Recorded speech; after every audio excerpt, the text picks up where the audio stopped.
the broader scheme of things, we've been talking about how emerging markets could get roiled if Fed tapering starts, possibly in September. And the Thai equity markets, the SET, has come off a little bit, but still at multi-year highs. Can these chicken players ride out the flock of selling, really?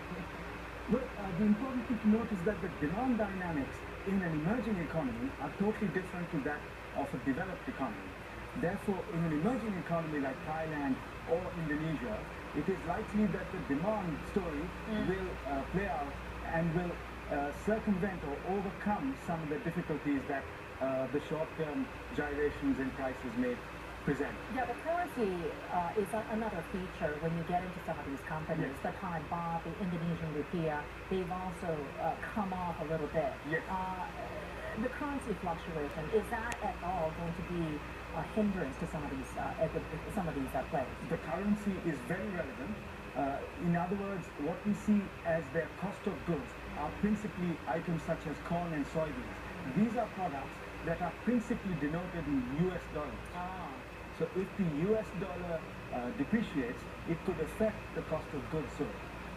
Okay, so ultimately you're saying that if the US dollar continues to rise, and then there could be, you might have to revise a little bit in terms of how you view these shares. That's right.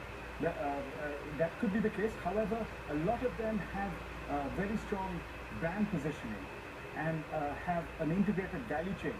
If you have those two factors in your favor, you are likely to pass on some of the impact of the depreciation of the currency to the end consumer. In other words, if the currency depreciates against the US dollar, you are likely to be able to pass it on to the consumer.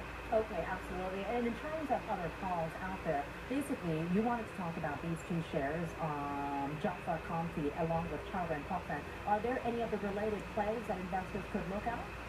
There are some other companies which are active in this field, Chowra and Pokpan in Indonesia. Then we also have Thai vegetable oil, which produces soybean meal and soybean oil. Soybean meal is one of the principal causes of protein which is required to feed the chickens and the pigs.